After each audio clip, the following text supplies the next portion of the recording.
Okay, item 4, adopt agenda.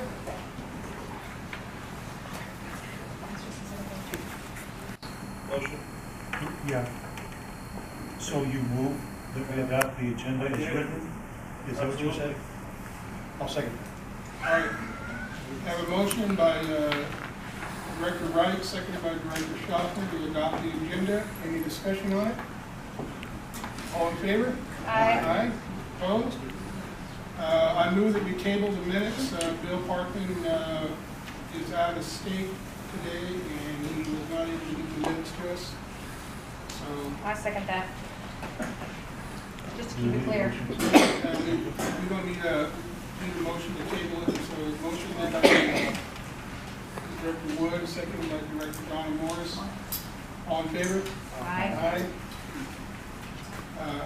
Minutes. Item 5. Okay, item 6, guest speakers. What we're going to do this evening is that Mr. Flynn is not here yet, but each of the speakers are going to be allowed 15 to 20 minutes to speak to the community, and afterwards we will have a 30-minute question and answer period from the public. And the way we're going to do this is to make sure everybody is treated fairly and keep everything orderly. You will raise your hand. Once you are recognized by the chair, then you will stand, ask your question, and then please sit down. And what I don't want is I don't want people shouting things out from the audience or making comments or things of this. Let's be polite, professional, and courteous to each other, and especially to our guests. With that said, Sheriff Youngblood, all yours. Thank you. Thank you very much. Thank you for the invitation. I'll start out with I've been your sheriff for 12 years. I've been in the department for 40. I'm not going to bore you with a lot, but I have a master's and a bachelor's. I'm a graduate of the FBI National Academy. I'm a graduate of the Post Command College, and I know there were a lot of questions, a lot of things brought up at the last meeting that I wasn't here, I wasn't aware of the meeting, or I couldn't make it. I don't recall which now, but I know there start out with a question of an airplane, because I know everywhere I go I get asked about an airplane. Tell you where the airplane came from. It belonged to the fire department. The fire chief came to me and asked me if I would take over the aircraft because they weren't going to use it. They were paying. They still owed $2 million on that airplane, and they were making the payments out of general fund dollars. General fund dollars is what we live off of. That's where we get our personnel. It's where we get all of our money. It's from general fund. I said, I will take the airplane off your hands, and we will pay for it with asset forfeiture money, which is dope money, money that we seized from dope dealers. And we spent $2 million paying the airplane off with that kind of money. That freed up $2 million back in the general fund to be shared amongst the other county officials. I've been accused that that's my airplane. Well, I did the math, and I hadn't pulled the records. I've been in it 18% of the time that the airplane's flown. I've flown in it 8 hours a year since we've had it. That's 8 hours in 1 year, every year. That's the average. So the airplane's there. You don't sell your fixed assets to pay for salaries. You just don't. If anybody knows anything about budgeting, especially us, if you sell the airplane and you were able to sell it and you get money, that money probably has to go back into asset forfeiture because you can't use asset forfeiture for just anything. It's a structured fund that you can use that. So, but if we could keep it, and if we could hire deputies with it, it takes almost a year. Say you could hire 10 deputies. You put them through the academy, you put them through field training, you're paying for them all along. After 10 months, you had them a set of keys. You now have 2 months left of that money that you had. How are you going to pay their salaries after that 2 months? You don't use fixed one-time money to pay ongoing costs. So when you get sold that bill of goods, it's simply not true. Now you have to understand the position that this county is in. We've been in a fiscal emergency for the last 4 years. We're in a 3-year plan a third year of a 4-year plan in our fiscal emergency. what happened to us? We were 7, 8, 9 years ago, we were really fat with money. We bought a Huey helicopter, and a 5-minute conversation with the Board of Supervisors cost us $5 million for hoist rescue. We had all kinds of money. The price of oil was $100 a barrel. Price of oil dropped to $35 a barrel, and if you're not aware of what Kern County lives and breathes off of, it is the price of oil. That's what drives the bus. And so we've had to contend with that loss of revenue throughout the county. So we're in the 3rd year of a 4-year plan where we've taken a 2.5% cut, a 2.5% cut, and we're due to take a 2.5% cut this coming year. And if we do, it's going to devastate us even more. I think that we're going to get by without taking that 2.5% cut, because I think that the county's made some adjustments in the fire fund that is probably going to allow us to survive without taking those cuts. I hope so, because it's $2.7 million more dollars. I don't know where that comes from. I don't know where that comes from. In the 80s, I was a sergeant in the Boron substation. There was me, a senior deputy, and 3 deputies. We all lived there, 5 of us. That was back in the 80s. Now they have 1.5 deputies in the Boron substation. The deputies out here throughout the county are stretched extremely thin. But I don't make those decisions in a vacuum how to staff with what we have.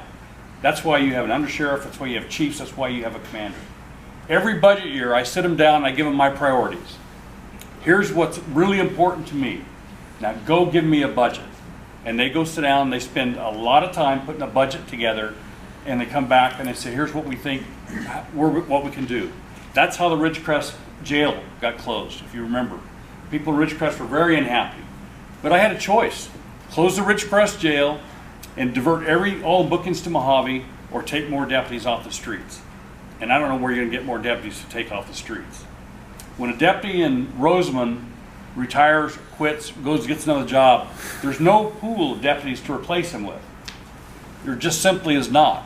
So when we finally got to this real shortage of deputies, I had staff sit down and say, give me the best plan that you can, how we can deal with this. They came up with a plan for staffing, for working 12-hour shifts, for having 2 men in a car and covering together so the backup would be with the other officer, so that you don't get somebody hurt. Because that's my #1 priority, is make sure the deputy doesn't get hurt. And the second priority is response time to your calls. But it won't do me any good if I'm getting deputies hurt out there. So we are in the toughest financial time in our county's history. I've been around for 40 years. I've never seen anything like this. But I can't change the price of oil. So it's no different than when you go to the supermarket with $100 in your checkbook and you try and spend $120. It's not going to work well. The sheriff isn't the only one that's taken those hits. All other county departments have taken those hits as well. And if you closed all those other departments, the smaller ones, it still wouldn't fix the sheriff's problem. That's how big this hole is. The price of oil's gone back to $60, $65 a barrel now. That's a beautiful trend for us in this county. If it continues, by the end of the 4th year, we'll be out of this. Deputies are frustrated. They haven't had a raise in over 8 years. They're the lowest paid in the Central Valley. And I don't know whether you're aware of it or not, but being a police officer is a very competitive market. Very competitive market. You can go to Santa Ana or Anaheim and you can make $100,000 a year in the first couple of years that you work there. That's a lot of money. You make about 50 here when you start. So we are losing a lot of our deputies to other agencies. I don't know whether you're aware of what a millennial is, but they want it and they want it now. And we are losing those people to other agencies, and we've become a training agency. I got Supervisor Scribner. I asked him to go out. I said, go get in the car, ride with these guys, experience what I'm talking about. He came back and he apologized to me. He said, I'm sorry, you were right. I didn't get how far we had gone.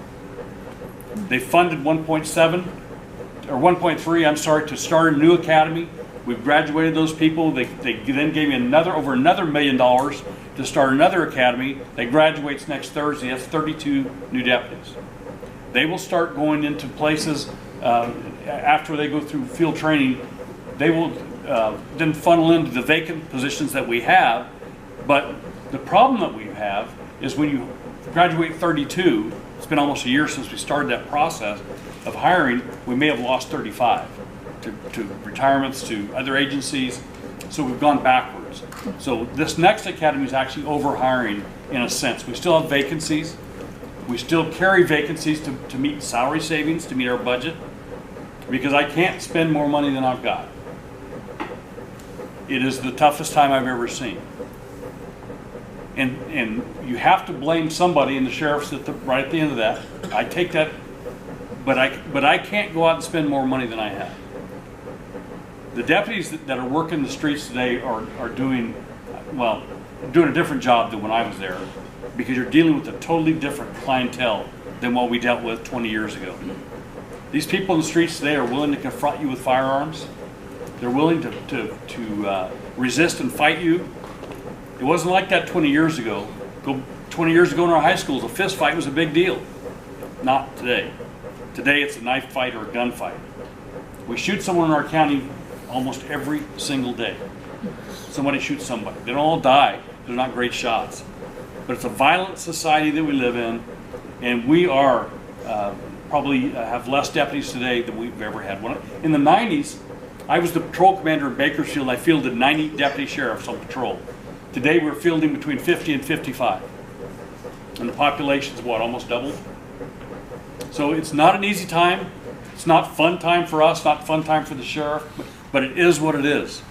And Rosamond has been staffed at full, except for one I think is in FTO. But on top of all this, you have deputies that get hurt and they're off on extended sick leave or workers' comp. When a deputy does something that is some kind of misconduct, you place them on administrative leave if it's a potential termination case. And it can take up to a year to get that case investigated. That's how busy internal affairs is. It can take up to a year. And so that person's sitting home getting paid, and you have a vacant position, and you have to fill it with overtime. That's the only way you can cover the shifts. So I'm not making any excuse. I'm just telling you the way it is. I didn't come out here to give you falsehoods or lies. It is what it is. And we are in the third year of that 4-year plan. I'm hoping at the end of that 4-year plan that this round world is back where we're on the upswing. Because right now, the deputies in this county, if they got a 20% pay raise, they would then be equal with some of the other Central Valley police officers. And that is pathetic. You can't keep staff when they're the lowest paid. The dilemma I have, more deputies or more pay? Well, I want both. But I have to balance that. Unions don't have to balance that. They want more pay. But you tell that deputy in Fraser Park working at 3 o'clock in the morning by himself, he probably wants another deputy. He wants more pay as well, but that deputy is really important. To having that support is really important. When you're back, we're fortunate in the eastern part of the county, and even in Kern River Valley. We have partners with the CHP. We have partners with Ridgecrest Police, like no other county. If it weren't for CHP cooperation with us, we wouldn't be able to survive, because they're our backup a lot of the times. Now, we pay them back. We do the same thing for them as well. But you go outside of Kern County, you don't have that rapport. Not like we have it here. And that's because the officers, they communicate, they like each other, they work extremely well together, and they protect each other. And that's really what law enforcement is about. I want to give you an opportunity to ask questions, because I don't want to stand up here and just rant. I want you to answer the questions that you have about the sheriff's office. Yes, ma'am. I'm sorry. That's okay. You know what? We've got one person here. I think it'd be just as easy for him to just call on people to. Thank you. I wasn't trying to take your job. I've got my own job. Yes, ma'am. Are you guys even close to solving the 3 murders that our town has had? You know, I didn't come prepared to talk about those investigations, about the 3 murders that have occurred. We have a very adept homicide division, and they haven't forgotten the cases, I can promise you that. But I can't tell you where they're at in those investigations. Yes, sir. All right. Just suppose, I'm not going to nail you down on that, if you could free up civilian personnel to take over officer jobs as far as in the police department, to let those officers free to work on the street. You mean free up civilians? No, bring civilians in place of police officers. They're not doing hazardous work, like paperwork and all this other stuff. The officers get stuck with those. They're free up any officers, put more of them on the street again. I don't know that officers do work that somebody else can do, even paperwork. They write reports.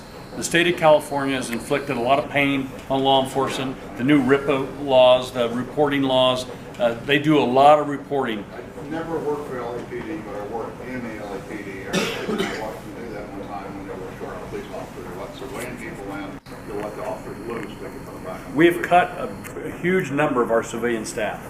One more question. Sure. Hypothetically, what if Rosamond was able to pay for 2 officers, reimburse the county for 2 more officers? Could that be done? Well, number one, you already pay. No, But secondly and more importantly, it's not just about money anymore. Sure sounds like it to me. It's not just about money. Where am I going to get the officers? By the time you pay for 2 and we lose 5, we're down 3. So you can't, we contract with cities, the city of Wasco contracts for a certain number of deputies. We have to fulfill that contract. There's got to be a solution somewhere for this. We can't be living under the threat of murder and crime on a day-to-day basis. I live on the east side. It's like commonplace. So, anyhow. Rosamond doesn't have a monopoly on it, trust me. No, I watch officers. These guys work in their families all the time. Absolutely they are. I feel bad for them. I wouldn't work in a job like that. No, Yeah, thank you for answering. You're welcome. my question. Yes, sir. What about Lancaster was doing it for a while, LA County, having CSOs that strictly take reports, free up the deputies from taking reports. I mean, they're doing a fantastic job, but they're chasing that radio instead of being proactive. If we brought in CSOs at a lower pay, not as much training, but they're taking the burglary reports, the theft report, freeing up some of our deputies. We already do some of that by phone. We have phone reports. We have reports you can make online. But remember, if you hire 25 of those, you got to let 7 or 8 deputies, 9 deputies go because you don't have more money. And we have laid off a lot of our civilian staff in the jail. We've civilianized a lot of those positions that are not in contact with inmates, so that we could hire more deputies. But we already do a lot of that. Yes. Hi, I have 2 questions. Okay. First one would be specifically regarding funding, which both of these gentlemen have just brought up. It's clear that funding would help ease the problem, especially make Kern County more competitive on the job market to retain these officers. Once they've been trained. You're talking about an increase in pay. Increasing Yes. pay. Twofold, threefold to be competitive in the market, in the job market. That way, officers that are trained here stay here. Yes. And then those vacancies disappear, and things can return to normalcy. And I'm thinking there are ways to generate revenue.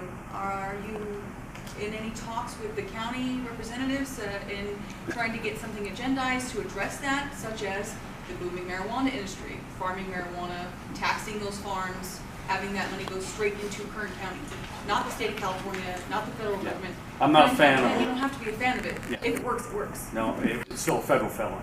And so when you start regulating marijuana and you're involved in that process, the federal government looks at it as conspiracy to commit a federal felony. As a peace officer, I'm not willing to do that as long as it's a federal felony. And when Congress changes or reschedules it, that's a conversation that we can have. Okay. But- And what about HR 3530, which is something that apparently President Trump supports, would be the rescheduling at least hemp, which is not marijuana, which Right. does not have a psychoactive agent. Correct. Would you be in talks with the county to do that at least, which again is also legal in California And and federal felony. they're pushing I to would- have it rescheduled now? Same stance. I actually tried to get hemp legalized federally because I think that it's a product of, I talked to the Farm Bureau, they were all for it. And it doesn't get you high, just so you know, it's a totally Yeah, different it's totally product. different. It's from cotton It fibers is. and stuff. In fact, They make you're probably covers wearing of it. some hemp in here tonight, you just don't even know it. But yes, I have been in favor of that, but Congress has to act. And until they act, your hands are tied. Because the sheriffs are right in the middle of this state and federal law, not just on marijuana, but in immigration as well. There are law enforcement agencies, as far as different sheriffs throughout the country, that have come together to create their own lobbying tools to ask Congress to act on these things that we clearly have been discussing for over a decade. Yes. And I don't know if you belong to any of those. California groups. has the strongest lobbying group of sheriffs in the nation. Are you a member? I am. Thank you very much. I'm the immediate past president of the California State Sheriff's Association. Okay. Question 2. Yes, Earlier you mentioned that asset forfeiture was basically dope money. it is. And with the internet, there's been a lot of blowback in the last few years about cases, clearly not the majority of cases, Yes. but cases where that turns out not to be the case. It's Yes. some kid who's moving to Idaho and gets his $20,000 seized and he never gets back and he doesn't get to move to Idaho. Yeah, that doesn't happen, just so you know. Okay. That, I don't read that, but that doesn't happen. All right. When now, you- are there ways for us here to First of all, let me answer your first question. When you seize money ask from, the question? well, yes, you have. Phrase You my made a question. statement. I want to clarify so everybody Okay. understands. When you seize money on a narcotic investigation, that person that you take the money from has the absolute right to have a hearing and have a judge say, give it back or don't give it back. Okay. They don't show up. In fact, when you seize $60,000, $80,000 from someone on a car stop, they go, I don't know whose money that is, I'm just driving the car. We take the money, we then seize it, nobody comes to, because they don't want to claim it, because they know it's drug money. We don't take $20,000 from somebody who's moving to Idaho and then keep their money. That doesn't happen. Okay. Okay. Now, the question would be, how does Kern County address the issue of transparency so that people like myself that are like, oh my goodness, what is this YouTube saying, can check to see if that's going on in our community? See if what's going on. Pavement piracy. I can tell you that we are as transparent as the law allows us to be. Okay. Especially with the news media, because if the news media has a right to it, they're going to get it anyway.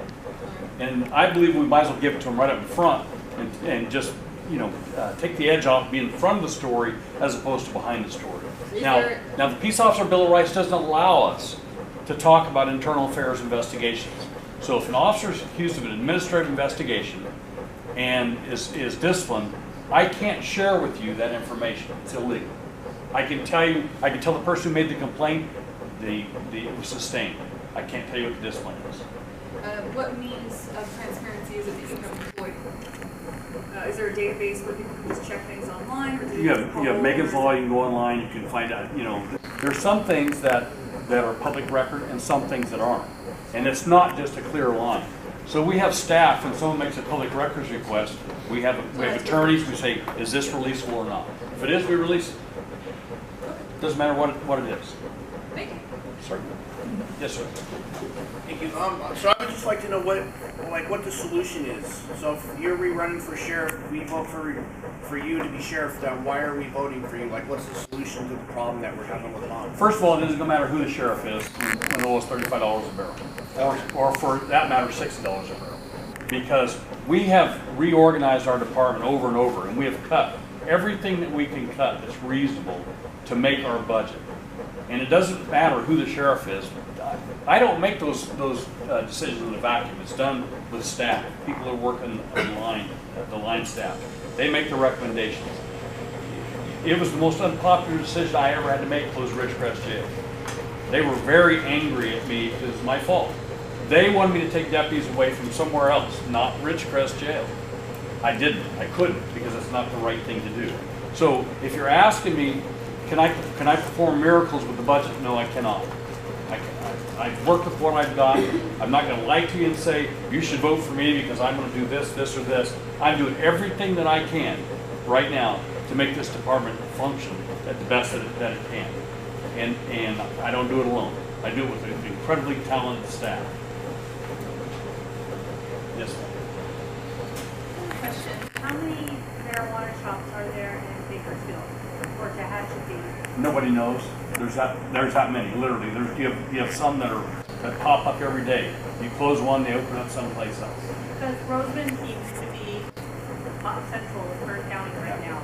And people are coming from LA County. CHP probably shows an increase in accidents that are happening on Sierra Highway. Yep. It's increasing, it's not here, but it's increasing a lot of break-ins, a lot of people, kids walking around the neighborhoods at 3 o'clock in the morning, opening car doors, crimes of convenience.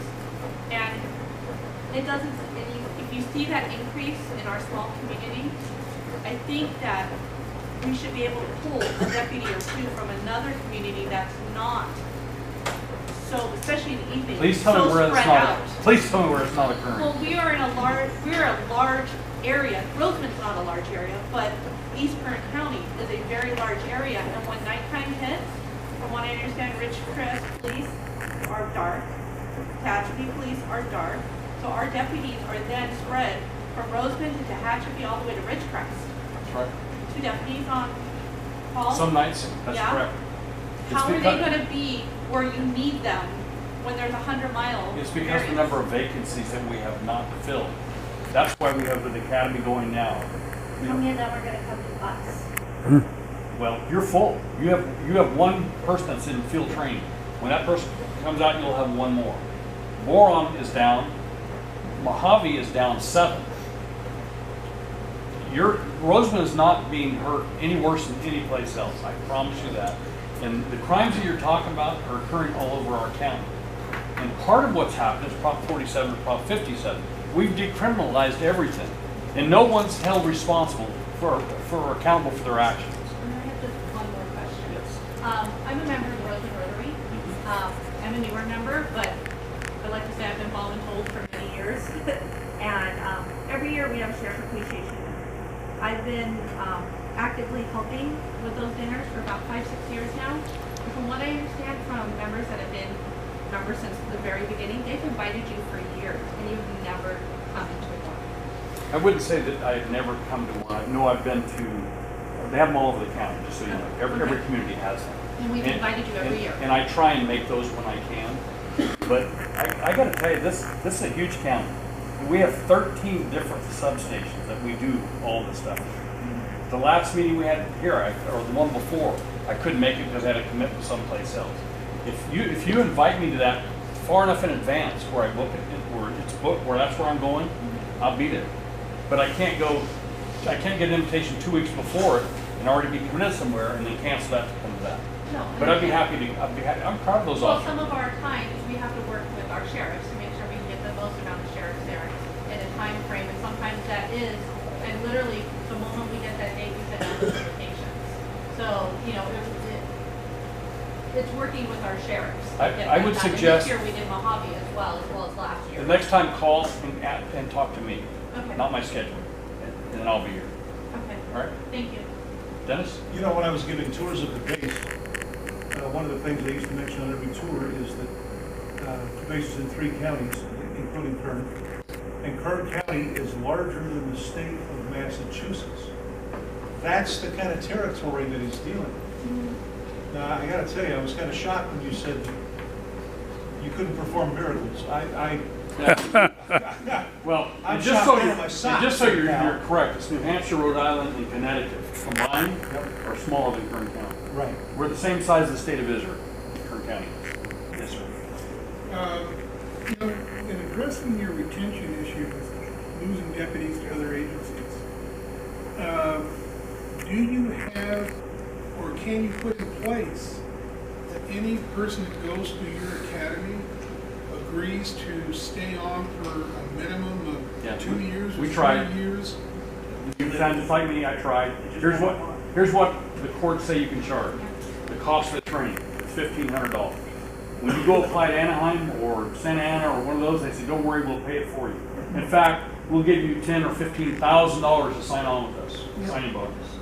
That's what you're competing with. Yeah. That's it. Yes, sir.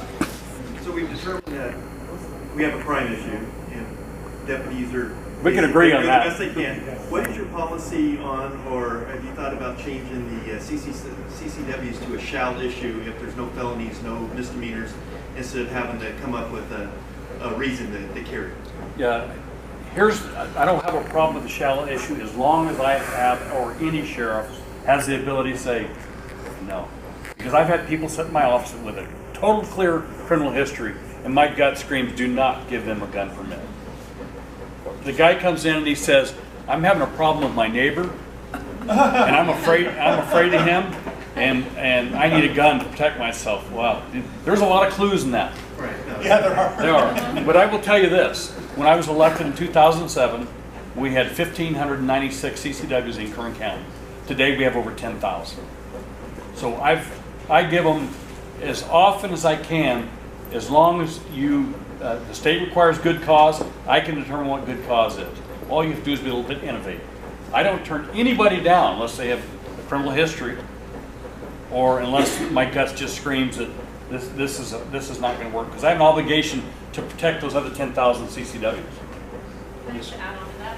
Have you gone through the process? It's really I'm easy. retired. I've got it. It's relatively easy. It's easy. Everything You can gets get uploaded. you can get the application right online. Exactly. It's you go pretty to easy. Bakersfield, you do your fingerprint, and you're basically done. And now, a lot of times, if you get denied and you don't think there's a reason for it, there's an appeal process.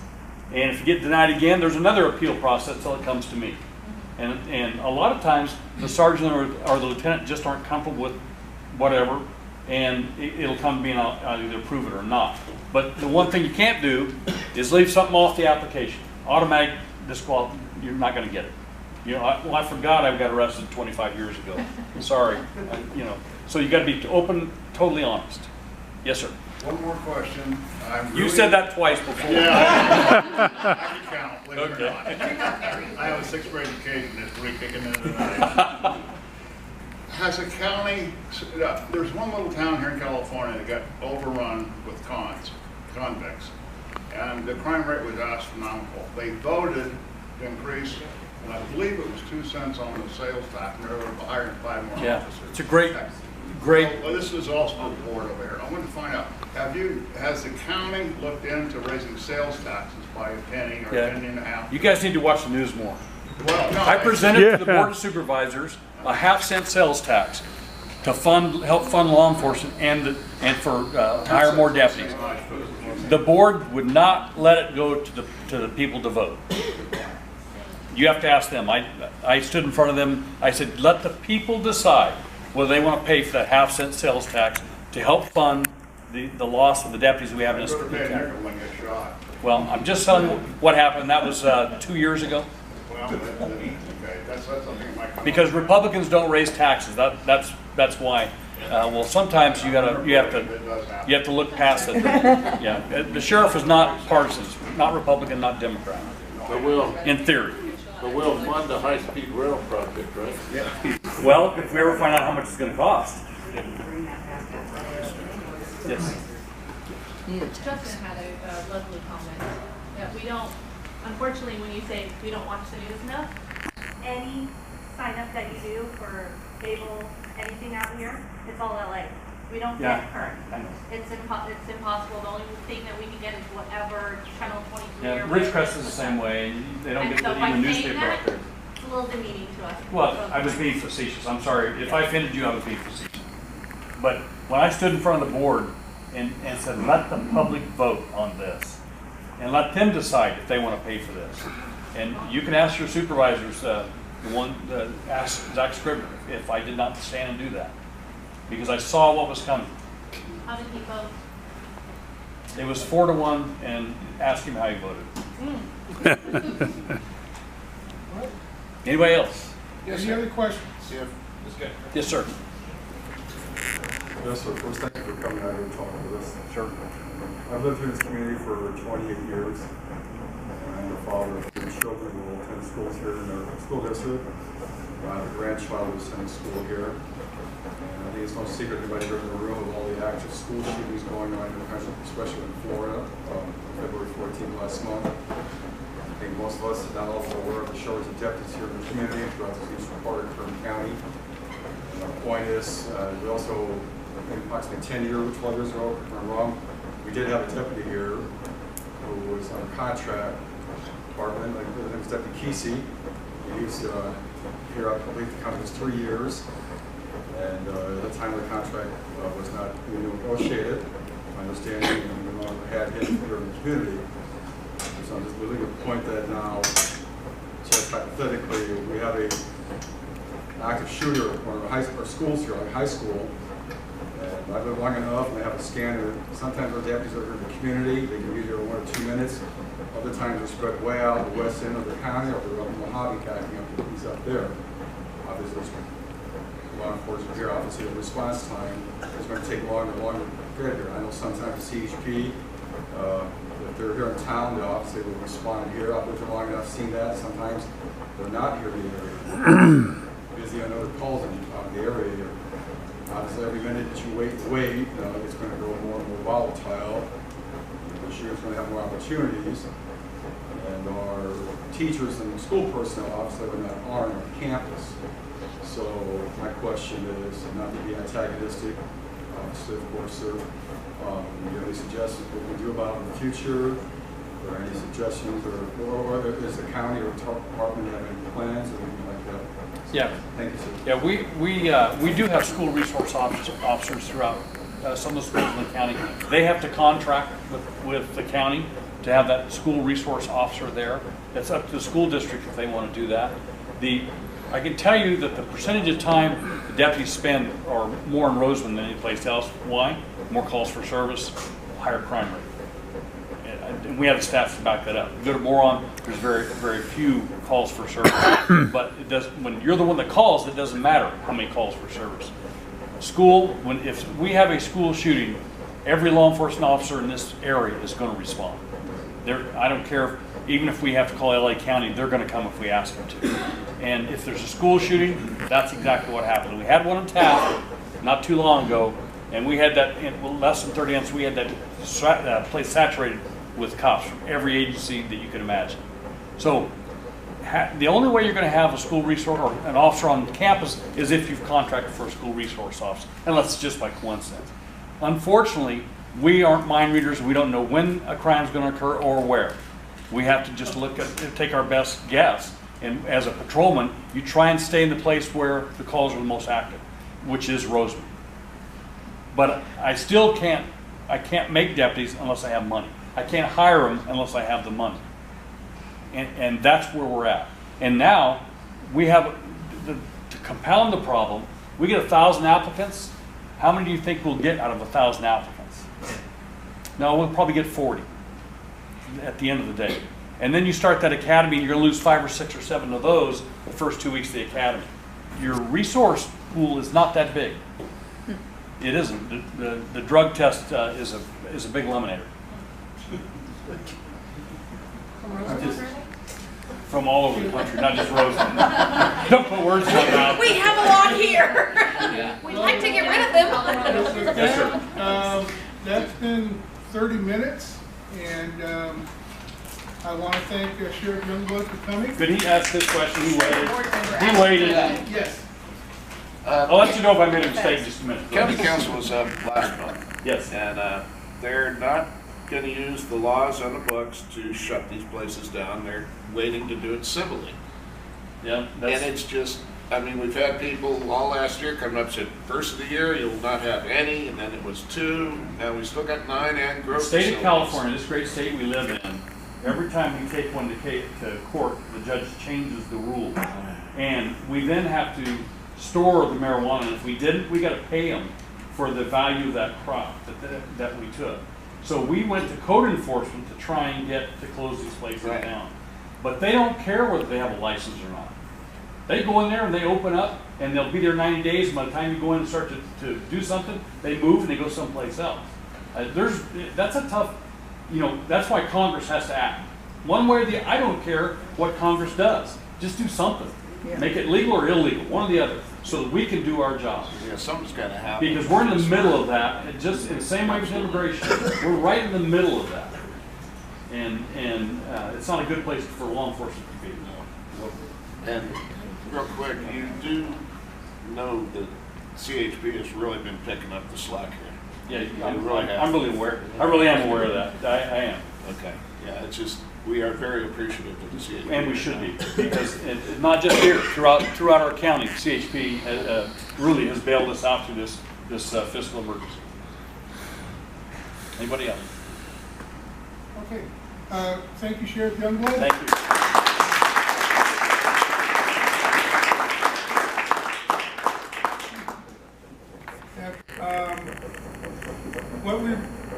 We're going to go ahead and continue on our meeting, and in fairness, if Chief Deputy Clayton makes it the meeting we'll go ahead and give him an opportunity to speak to the community and take questions as well.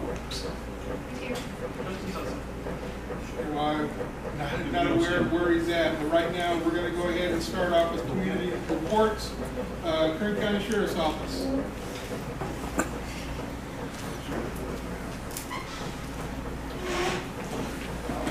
I'll be quick to this. I haven't planned on much. Can't hear you. I'll be quick on this because I haven't planned on a whole lot with everything else that was going on. Our calls for service for the east area was 1,667. Rosamond was 659. We had 80 arrests in the east area and 47 of those were in Rosamond. We combined with the CAP, the school district, and fire, we have done some active shooting drills at the school, both in here and Mojave. We got more coming up. And then just the Rotary Club dinner. Thank Rotary for the dinner they put on for us. It was great. We appreciate the support we get in this community.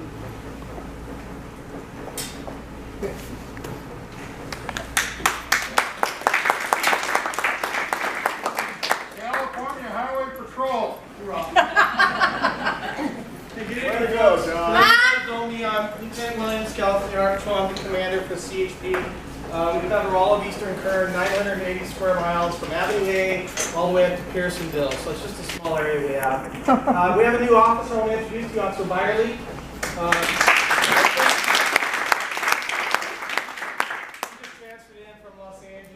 Very excited to be here, so it's kind of funny that we gave him directions how to get here and he got lost. But You'll fit right in. in a second, I'm going to have Sergeant Claus talk to you guys, give you guys some stats similar to the Sheriff's Department. But I did want to tell you, again, I do appreciate the relationship we have with the Sheriff's Department. Your local deputies are doing a phenomenal job here between all the different towns in Eastern Kern.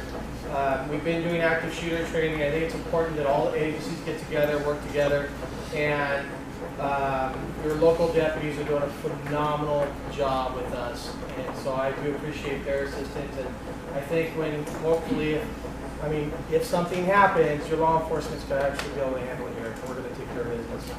On a personal note, my name is John Williams. There is a John Williams posting bad stuff on the internet in Rosamond. That is not me.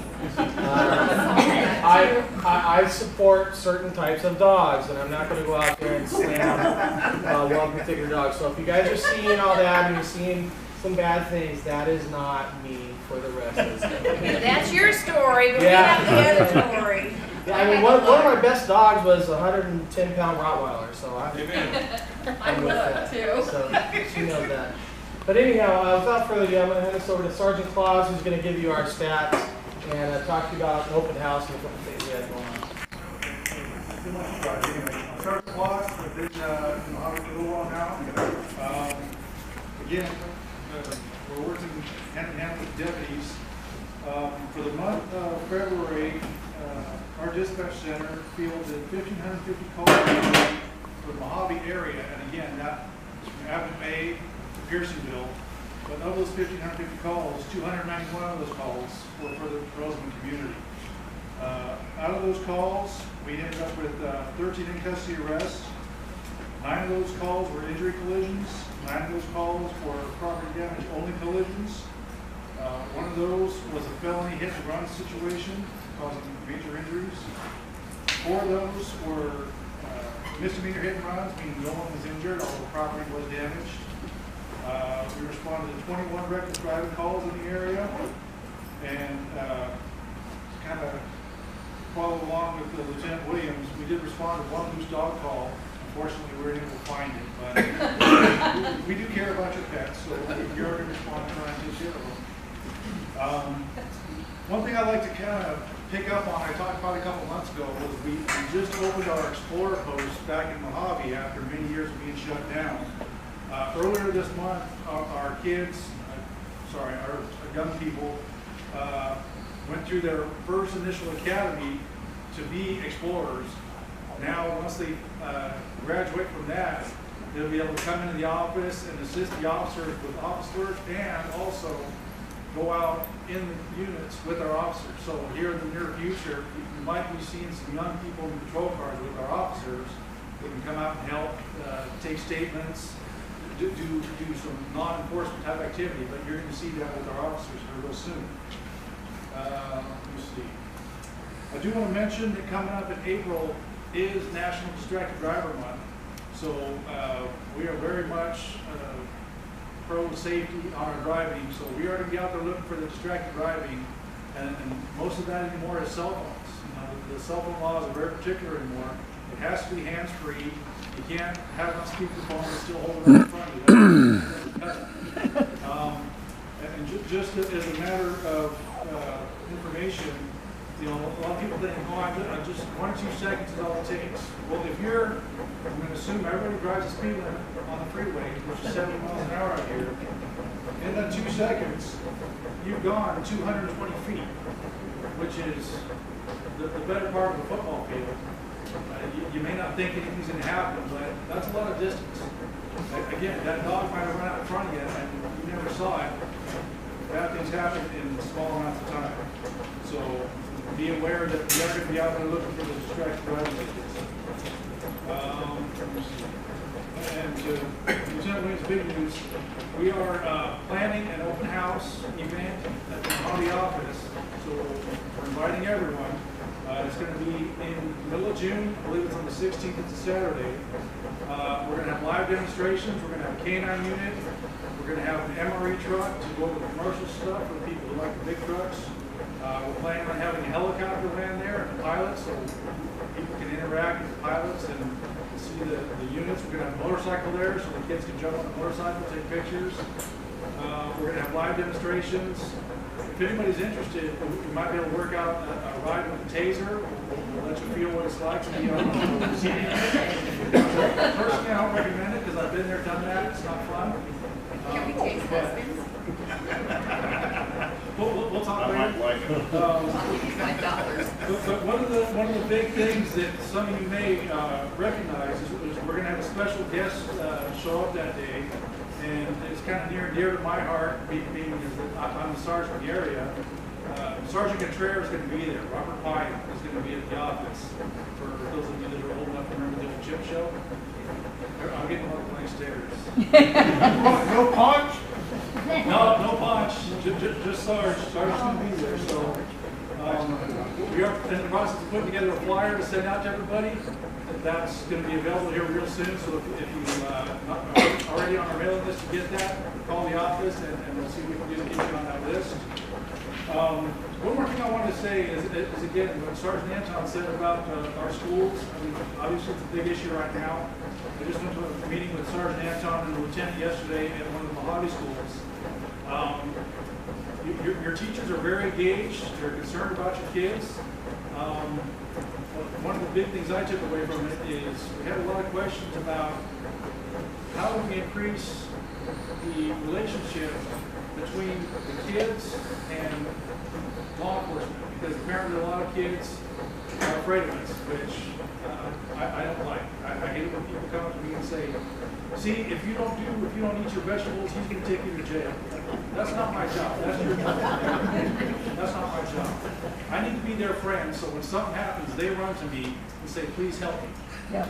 So one of the things that was brought up in Mojave, and if you guys are in the school boards and other teachers, bring it up to them as well. Set up through your schools, contact our office, whether it's the sheriff or us. Hey, we want to have, school lunch with an officer. We want a deputy come and sit with our kids, have a lunchtime or just not even a full lunch, just, hey, ice cream with the deputy, ice cream with the officer. Officer Byerly would be more than happy to get to know his community by doing that. So if that's something that you think would help your kids in the community, call us, call the Sheriff's Department, we'll set it up. Don't think that we're not approachable. I mean, we want to help the kids as much as you do. So that's, sorry to get on a soapbox, but I think the kids need to look at us as friends, not foes. So that's about all I got.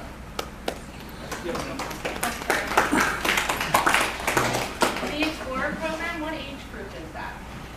We start at 15 and go to 20. So, and we're serving the recruiting. If you have a qualified individual, send them our way. Call us. We have applications right there at the office. I'm actually the supervisor for the Explore program. So get them in, we'll get them going, and the more the merrier. We're looking forward to an eventful and fun time with these young people. I'm sorry to keep on you. Anyway, any more questions? Thank you. All right, thank you.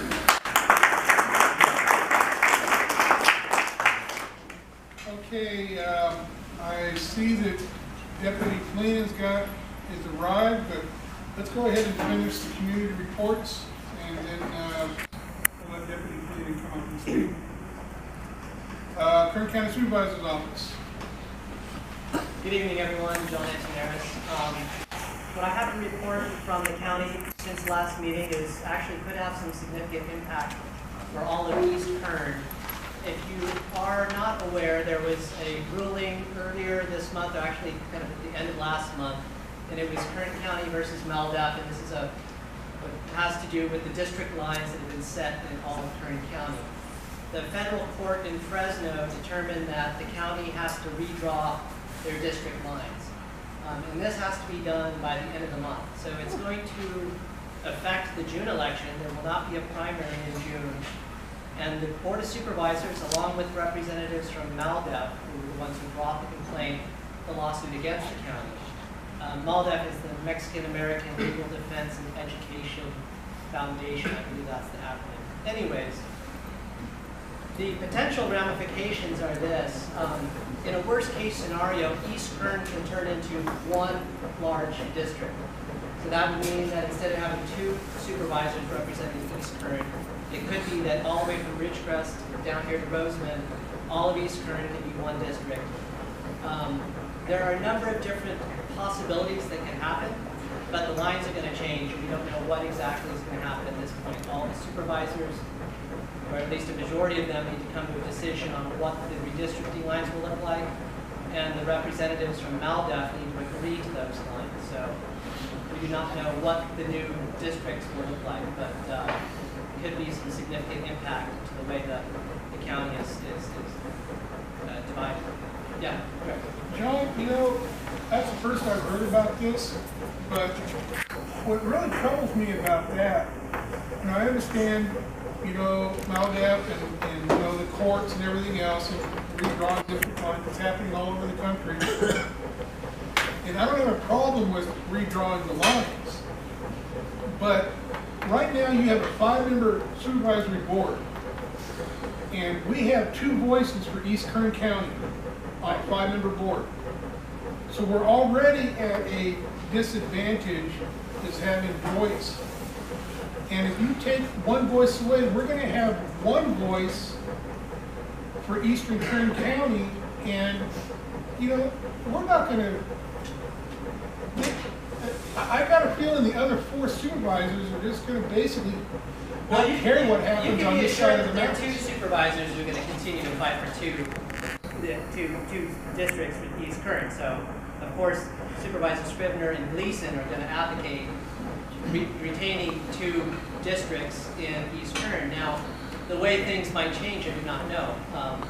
But we do know that a 2nd district has to be created by court order that is, I guess, majority-minority. So this all kind of revolves around an area of the county, and I'm sure how familiar you are with Shafter, Delano, Wasco, McFarland, that region, which is currently part of the same district that includes Ridgecrest. And so this lawsuit was kind of brought up about, focused around that area. And so that district that currently Supervisor Gleason represents, more likely than not, is no longer going to have that portion of the county. So we don't know how things are going to play out. And again, all of East Kern being one district is, I think, is a worst case scenario, but it is a possibility. And I don't know, you know, it just depends on what the supervisors decide and what the Maldef representatives will agree to. When will they be having public hearings? Unfortunately, there are no public hearings for it. This is a court order, So it's the court legislating, it's legislation through judicial action, unfortunately. So the Board of Supervisors has no say whatsoever on how it's going? They do have some say. They have to work with the MALDEF representatives to come up with a map. And we'll be, by the next RMAC meeting, we'll have, and it will be on the news, but we will have some resolution. Is there any way that members of Eastern Kern can email, send letters, or something? Because if we're reduced to one supervisor, that's disastrous for Eastern Kern County. The only thing I could recommend is trying to contact the other 3 supervisors who are not parts of either. So Leticia Perez, David Couch, or Mike Mack, and contacting their offices, expressing how important it is that the people of East Kern continue to have at least 2 voices on the Board of Supervisors and not dilute it to just 1 voice. The system works the way it is now. I mean, but adjusting lines, that's fine. That's absurd. Yeah. Yes. That's all I have. Yes. Is there anything that would prevent the board from becoming a 6-member board? Well, yes, I mean, there's no, from what I understand, because they need to have an odd number, there's no one to come in to do a tie-break vote. Unlike a city council that could have a mayor come in and then do a tiebreaker, there's no entity that can come in to do a tiebreaker vote. A chair or a president, just really just a tiebreaker position, but is that something that the board could potentially, legally From look at? what I understand, no. No. Has the Mexican American legal organization MALDEF? have they indicated at all any specifics about their complaint that you're aware of that may shed some light on? You know, do they? From what I understand, they're not opposed to 2 districts in East Kern. They proposed a number of different maps that they thought would work. And so it's going to come down to getting a majority of the supervisors to agree to a map that MALDEF also would agree to. But what's ultimately kind of the concern is that northwestern portion of the county, which has Shafter and Delano and Wasco, they want to be included into 1 district and not split into 2. So they feel that their votes have been diluted.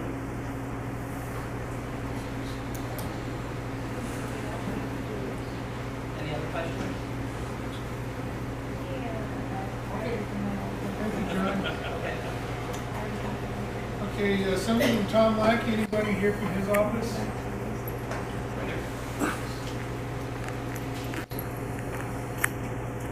Today, I didn't come with a report, but Can you speak up, please? yes, today I did not come with a report. This is my first time personally here on behalf of someone from Lackey. Russ Williams has been here before, but I am just here to listen to all of their concerns and just be a part of this. I was just reading the paper today and it kind of upset me a little bit. The Assemblyman is proposing legislation to suspend the tax dollars on legal marijuana for 3 years because of the black market, and he wants it to help it thrive. You know, if it dies on its own, it dies. I mean, why is he all of a sudden wanting to help the industry? Well, what he's trying to do is reduce the power that the black market has. So being able to try to suck that power that they have and trying to incentivize businesses, cannabis businesses that are trying to go ahead and be legitimate. This is one of the proposals. And again, you're right, you just did propose it today. And I'd like you to talk to the Civil Labs Chief of Staff. We would be more than happy to hear much more on these issues. I also have a question about Lackey's positions on marijuana, as they are so very fluid. Has there been any movement as far as his stance on insisting that someone invent a marijuana breathalyzer? And the medical community has continually told him there's no way to do that, and he's really sinking a lot of our money into this kind of harebrained notion. Is he going to give up on that anytime soon, or are we still throwing money at him? No, absolutely not. Right now, there's a study at UC San Diego, and actually, it was able to establish a commission that has physicians, experts, pharmaceutical experts, what experts to try to come together, to try to come up with that standard to protect care. As you know, there's a very fine line, and it's very important for us to continue that research to be able to establish that standard. Okay. So that is. From what I understand, from the medical community and the scientific community, there is no way to do a breathalyzer though.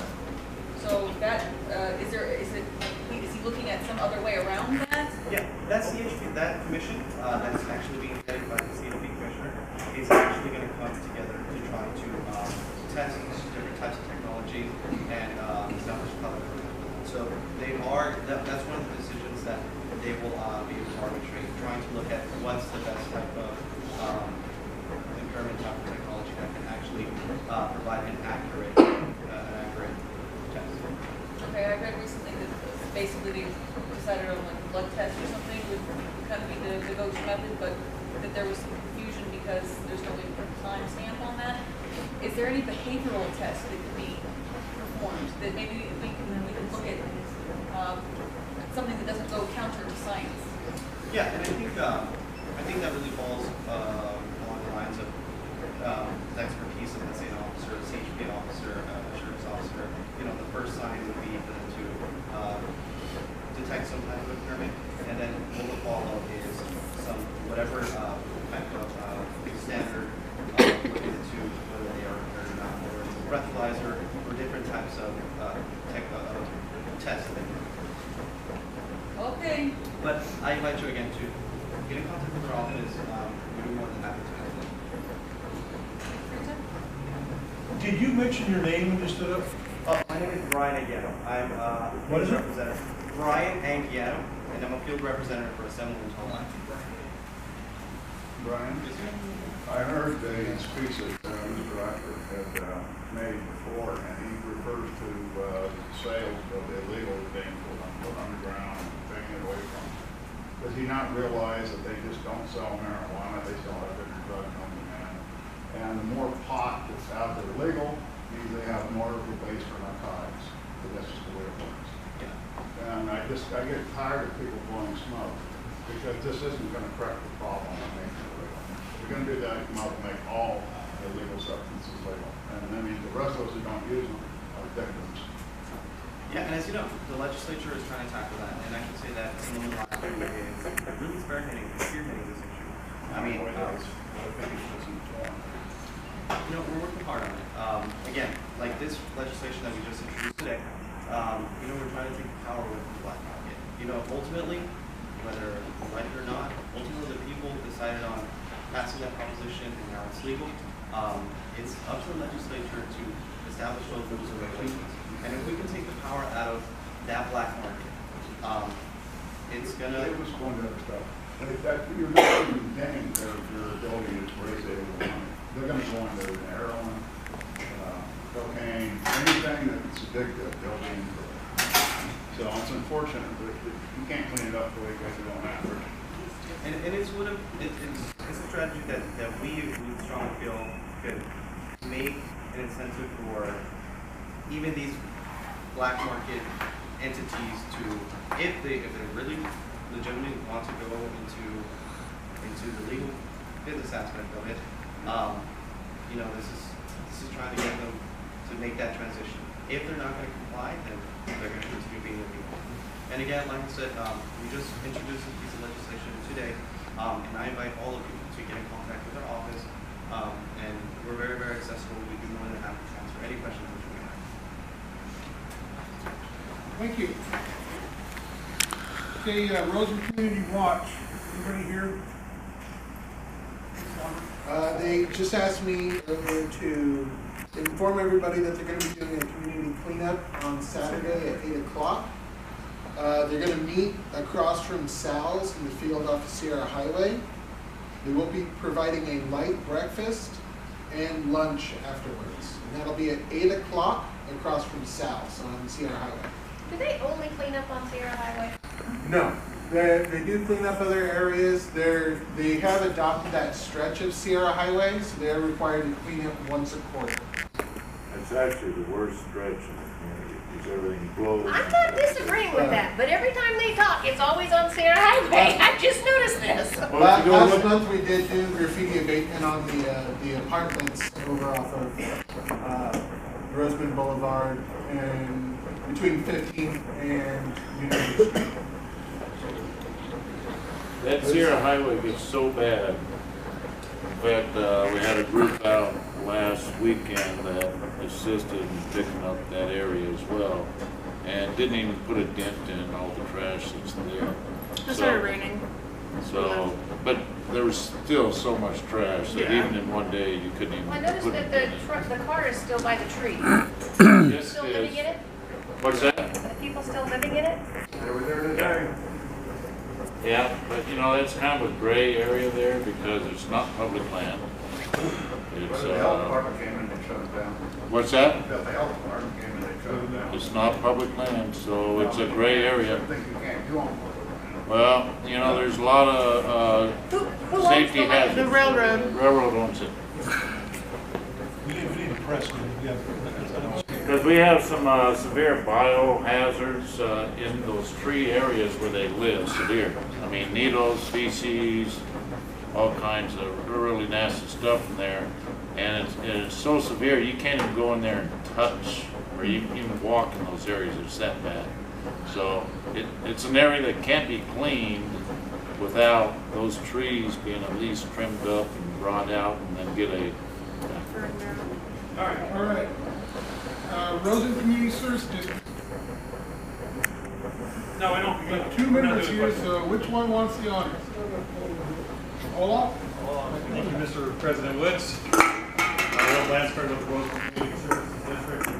Of course, as you all know, on March 6th, we had a vote on whether to have a parcel tax of $119 on houses, $99 for vacant parcels of land. That went down 78 to 22 against.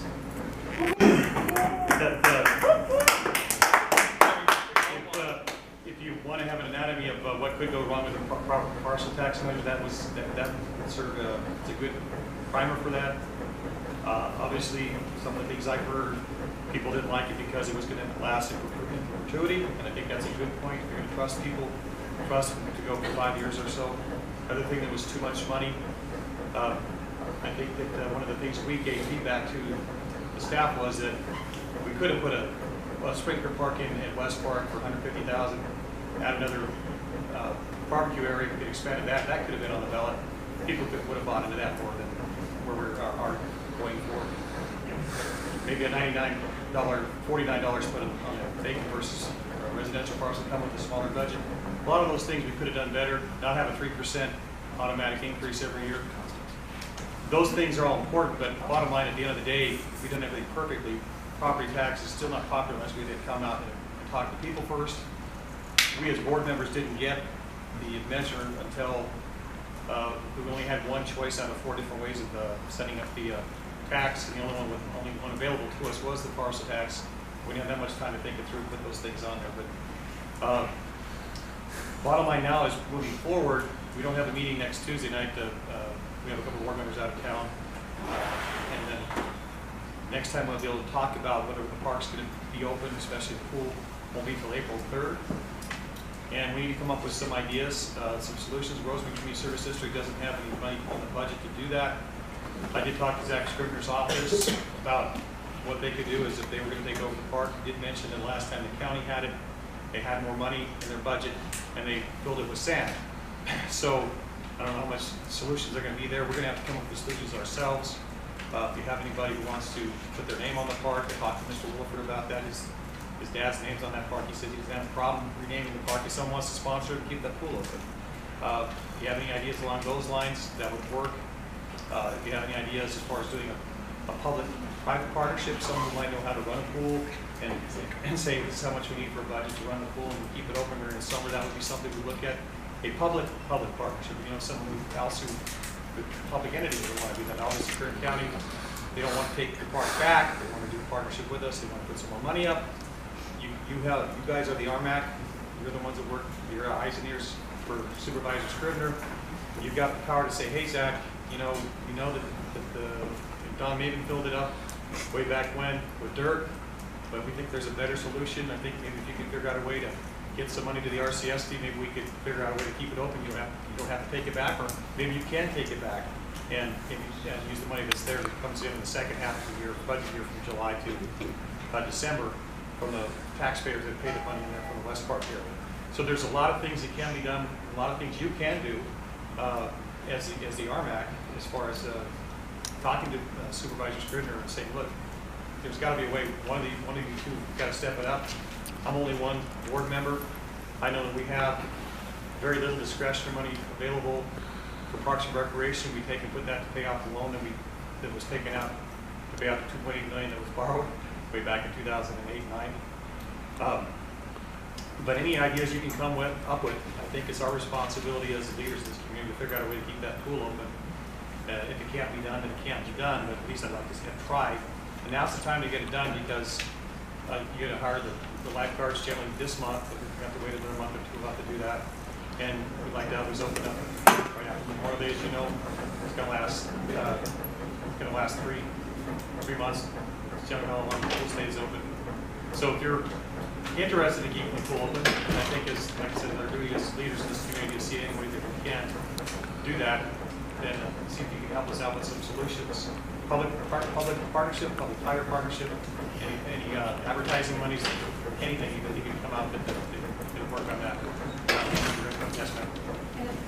Well, I think it's important that the community has a pool. I mean, it's good for the kids, it's good for the seniors. But at this time, the park belongs to RCSD. It's not a county entity. It belongs to RCSD. And if this is something that your board would like to do, to meet and vote on a deal to approach the county with getting help, I don't have a problem with putting it on our agenda, getting our board to look at it, to present it to Zach, to see if there is something the county can do that we can help on our end. But because it's not a county facility, it's an RCSD facility, your board has to get the ball rolling by that's one of the things voting on it and talking about it yourself. I understand that our board hasn't sat down and discussed it as a board yet. That's one of the things we plan on doing on April 3rd. And then 2 weeks later, we can take action on it and give it back to the county. We think that can happen that fast. So any input you could get, that would be before your next Thursday meeting in April. So anything you could do to with ideas. In the meantime, if you want to figure something out, or if you want to even come to the meeting on April 3rd, that would be helpful. And give some input and say, hey, we talked to John Smith, the pool contractor. He says he can come up there and run the pool, or whatever. And whatever you have that is capable, maybe somebody who says, oh, Lockheed Corporation wants to make the Lockheed pool, they'll put up the $50,000 to keep the pool open. We listen to that too. Like to do that too. How much was your special election? How much was the special election? I have no idea. You don't. I'm just wondering how much it costs the community. About 35,000. How much? 35,000. CSD, $35,000. $35,000. How much did you spend on the flyers that you mailed out? How much did I spend? Yes. I spent, how much I donated? About $150. No, for the mailers that went to everybody's mailbox. It came from your address. So I'm just thinking, did you get reimbursed from RCSD? Pardon me? Did RCSD pay for those mailers? Go ahead, sir. We paid for the county. We paid the county about $35,000. Right. No, what I'm talking about is the campaign literature that was mailed to us and included in the bills. Okay. Hold on. Director Lansgard is giving a report from the RCSD. He's asking this board if we can help the community by, approaching Zach's office to see if there's something they can do. This isn't the proper place to be questioning and asking this and asking that. That's if you want to get question meeting and ask them there. This really isn't the place to harangue them and to showed his courtesy in that way. Well, the grand jury would be the other way. I had one question. I do have one question. You guys went over me and he called me a couple times, so I'm sorry. I have a question. My question is those that live in the actual West Park, 35th to 40th, Orange to Imperial, we have a higher tax that's paid for that park. You shutting down the pool should have been illegal because that is part of the park. And I know you gave us in that area free access to the park this last year or two. Shutting down that park, wouldn't that be the exact same, shutting down the pool, wouldn't that be the exact same problem?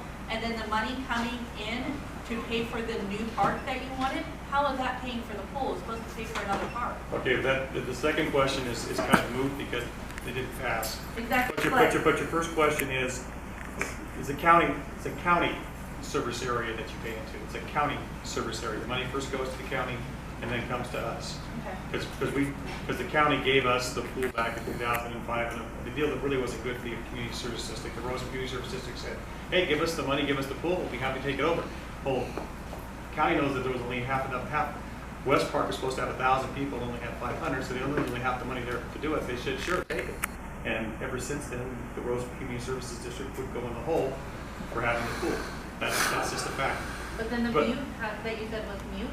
You should have had that money that you wanted from us to go towards a new park. You shouldn't be paying for that pool, correct? If it was in the overall budget for Parks and Recreation, the party would, of course, would go to. But that's not what you gave it to us as. You presented it as a new. All this money was going to go to a new park. To a new park? No, that wasn't what it was presented. But you would go to repairing West Park, which is in bad need of repair, as you know, and also to fixing up the new park. But let's spend $35,000 on. I have a question. Yes, ma'am. How much does it cost to keep the pool going every year? Total. Well, I'm told by our manager it's $300,000 a year. $300,000 a year. Yes, that's what I'm told. Okay, but you've never seen actual documentation? That's just what you're told. It's complicated. I think it's probably can be done for as little as maybe $150,000 a year, but it's very expensive. It's more than we have in the budget to do that from our discretionary funds. Okay. I just wanted to ballpark. So 150,000. 150, I think, would be under 300,000. When is your next meeting, so the folks that have interest in this can go to it?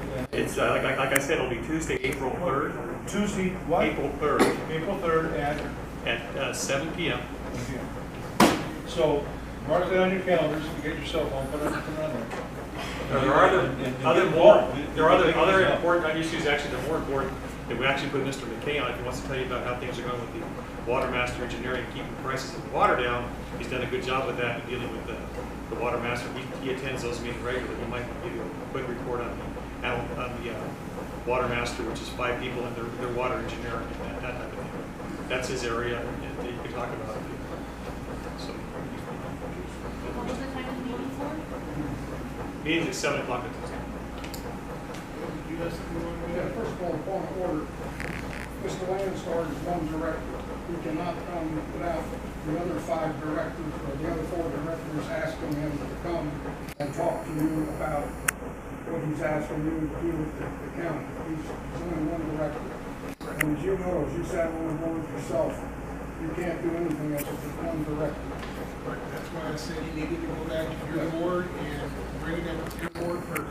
That's all I said. The first time we're going to address that is on the 3rd of April. Go ahead. Okay. I attend the AVAC meetings, and by attending the AVAC meetings, I found out that there's 148,000 parcels in AVAC's district that don't have water right now. With the water master coming in, you have to have their permission to drill a well. And there's a safe yield of 110,000 acre feet for the aquifer. And we think that's wrong. We think it should have been higher. But that's what the court has laid out for us. All right, now, in order to get to put a well down, you have to go to the county, through the county process, and then you go to the water master, and a water master engineer will tell the water master whether or not that you can put your well down. ABAC has come up with a plan to help the people of this community. And what they do is everybody that pays taxes here has the ability to get water from ABAC. And so what ABAC wants to do is they want to bring in water. Actually, they have 100,000 acre feet of water in the water banks that they have. They want to use part of that water to, it's imported water. It's not coming from the ground. And what you do is you work out a deal with ABAC, and ABAC will provide you with an acre foot of water at I think it's $145. Works out to be $33 and some cents a month to pay for that acre foot of water. And because it's imported water, you're not drawing the water down in the valley, and so you'll be able to get a permit for your property. This is what ABAC is working with, and they're working with the other state water projects here, and they had a meeting here. There's 3 state water projects: Palmdale Water District, the Little Rock Irrigation District, and ABAC. And they held their first meeting. They've been in business for a number of years, and they held their first joint meeting this year. And ABAC was presenting it to the other boards so that they could see, you know, whether they could get involved in this to do the same thing for the people. Okay. What was the other thing you said? About the water, Okay. the water engineering or household or drawdown when we have to start the... One of the things that the water master has to put out an annual report. And the annual report was supposed to have been earlier this year. They have gone to the court and they've asked the court to move it to August the 1st. They're going back to the court. They're going to ask it to become permanent, that the annual report be done on the 1st of August. Also, one of the things, they just passed the metering requirements. And so the Water Master Board has passed that resolution, and they brought the water meter requirements in for the district. And there's something else I was going to comment on. That skipped my mind. Okay. When is the ramp down going to start? Did the court make a final decision on that? The court, we went to the court, and one of the things, the water master engineer, there's a terminology in the court case that says that one of the waters is excluded. And what they did, the water master engineer took that word excluded and said it was a subtraction, and we're subtracting it down from what we were going to get. Now, if that had been the way that it was, Quartz Hill Water District would get no ramp down. They'd have been out of the water right now. All right, so we went back and the court ruled that we get the ramp down. So the ramp down will start. And it's probably going to be it's a 5-year ramp. It's a five-year ramp down. We're in the first year of that right now. The first 2 years, there's no ramp down for us. All right. Now, right now, we pump about 2,200 acre feet of water. When the ramp dam is all finished, we're going to be authorized to pump 404.42 acre feet of water. We're in the process of finding other ways to bring water, to get water in here. We can buy it from ABAC, and we're doing some of the things we did. We went out and we bought a farm out in Los Angeles County. We got the water rights from that. We used the water rights. We sold that. We paid for the property. And now the general manager has come up with a contract with a solar company. The solar company is going to pay us $20,000 a year, plus we're going to get a percentage once they put it into full use. We'll get a percentage of what the electricity funds coming in will be, part of coming into the district. Any other questions? Thank you. Thank you. Okay, Rosamond Chamber of Commerce, anybody here from the chamber? I'm gonna make it quick just so we can get Mr. Lehman back there, so. Just two real quick things. One, we had a great event, was that yesterday or the day? Yesterday. Shows me where my brain's at today, been a busy week. We had the open house and the dedication to the Rosamond Event Center, buried the time capsule. We had a bunch of newspapers from Rosamond News and the AV Historical Society, and Russ came out from Tom Lackey and put a badge in, and then we buried it in cement and had a nice plaque on it. So, what was the second thing? Elections? No. Nominations? Well, okay, I'll mention it. We do have elections coming up. The election committee is going to be myself, Marguerite, and Olaf's going to help out. We are looking for candidates to run. We have two positions open, which will be Pam Patel and Terry Lynn Cedal. Positions come up. So if anybody's interested in running for chamber, let me know and give me your names. And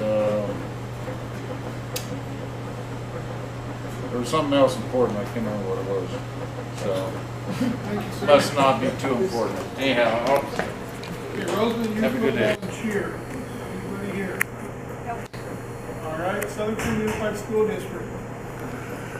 Yes, John. I went to the meeting last night, and the big news is that Vinny Otis bought a house in Tennessee last Sunday, and he and his wife are preparing to move. Now, Vinny has worked tirelessly in youth soccer here, served as a trustee on the school board, and the RMAC used to give awards to special people in town. And I think before Vinny gets away from us, the RMAC ought to give him some commendation and award. Do you know what he's doing, John? He wouldn't tell us. He said he bought the house and they haven't decided when to move. All right, Edwards Air Force Base. Well, the only news that I've heard is in the next week or two, they're going to break ground out at the Century Circle of the new museum. The Flight Test Historical Foundation has raised a significant amount of money, and so that construction is going to be starting. Friday the 23rd, 1 p.m. Public's invited. What he said. So, I know a place down at Diamond Street. Seems how the guy's sitting in front of me here, you know, and so I look for a boom for our community. But we'll have more on that next month. Just real quick, 28th this month, here at Hummel Hall, 7 o'clock, we're going to have, we're talking about it for the Rosamond Christmas Toy Giveaway, and it's going to be a kickoff meeting with the businesses and community organizations, anybody that wants to get involved in this. Essentially, I've got the letters up here that explain everything about it, but essentially what it is, it's a program that we're going to start working with everybody together to have one night a year. Every child in Rosamond is going to get a toy from Santa. And so this will give us a chance to kick all of our ideas around how to make this work. And so I encourage everybody that's here tonight and anybody that's any business owners, members of the RCSD board, the school board, the RMAC board, everybody be here, and we will go over the ideas, get everybody's input, and get this thing moving forward so we can make it happen for December 20th. Okay, and with that, we will move on to our next guest speaker, and then we have nothing else on the agenda after he is finished. So, it's all yours, sir.